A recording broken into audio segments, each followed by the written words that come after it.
entered into another segment of Pointing Out the Obvious. We call it Lifestyles of the Rich and Shameless. It's our page 6 entertainment section of the show. It's where I, Patrick Russell, EA, along with my venerable co-host, Ray Parker, will bring to bear our vast and extensive movie knowledge and judge all things pop culture. Blaine, you're a right-wing political consultant, but not just a talking head, a real operative in the war that rages in our country for the rule of law. Blaine, you're here to explain, if you can, right-wing spin. All right, Blaine, our page 6 story of the day is, Bill Cosby has been released from prison. The comedian and TV great walked out of a jail upon the Philadelphia Supreme Court overturning a sexual assault conviction on a technicality. Ooh, that's gotta hurt. Now, I'm not gonna say that I can begin to understand the emotional disappointment of all of the 60 women who came forward to publicly accuse the TV legend of sexual predatory behavior. But I can be disappointed in our legal system for once again showing unfettered preferential treatment towards the rich and powerful. In my mind, this event is a further blow to our confidence in the rule of law in this country. That said, Blaine, I'm conflicted. Bill Cosby has been making this guy laugh since I was a kid. Starting way back when, watching Fat Albert cartoons to watching his classic stand-up routines on shows like The Tonight Show with Johnny Carson, to watching The Cosby Show in the 80s, sharing a laugh with my dad on Thursday nights. You know the ones, the big ones where you turn to the other person because you can't believe how funny that was. Yeah, as a showman, Bill Cosby is unparalleled. Everything he did in his career that I could see was either to make people laugh or feel good about themselves. I believe that through laughter, Cosby taught my generation to be more tolerant of black people. I really believe that. So in my mind, Bill Cosby is transcendent. And if I'm being completely honest, and I'm back in my 20s and Bill Cosby came up to me with his Jell-O pudding smile and a lewd, I'll be asking Bill, where's the chaser? So Blaine, my question to you is this. What do we say to the victims? What do we say to the men and women who came out publicly to charge the TV legend as a date rapist that can make you laugh and is now free as a bird? Your thoughts? Oh, thank you, Brother Pat. Now that's how you swing for the fences. People, before I say anything, let's all agree, fame is a dirty business, y'all.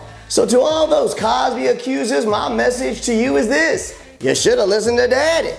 You knew from the beginning on that fateful day you told your daddy that you wanted to be a star.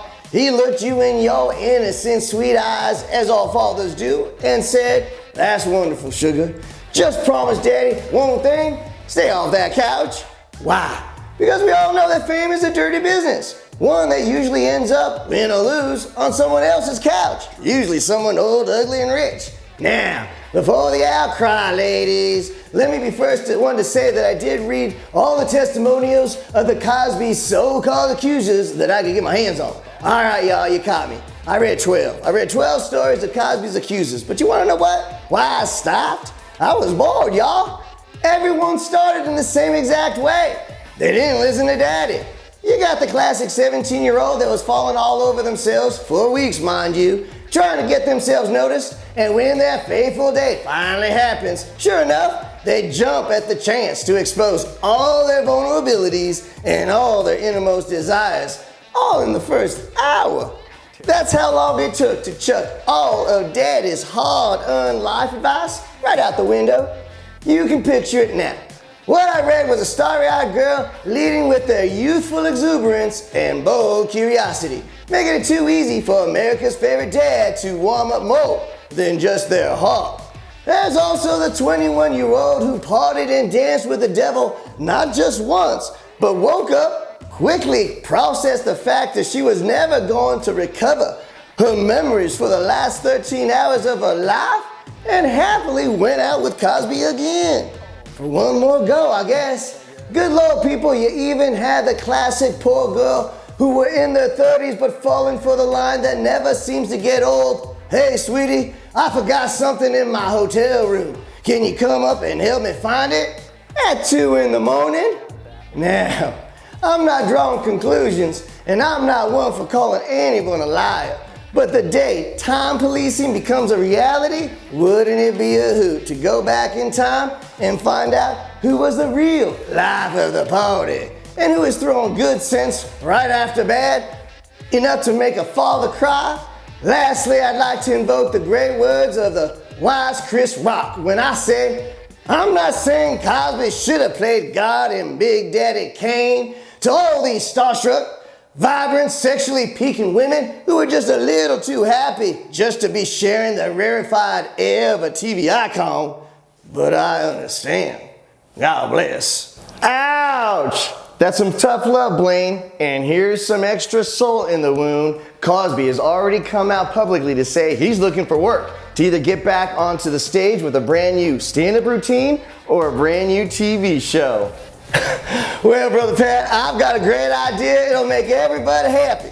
We'll get Chris Rock into producing a game show where every week Bill Cosby faces down one of his accusers in a house of horrors filled with booby traps and deadly puzzles. It will be like Saul meets The Bachelor. Now tell me that's not must-see TV. God bless.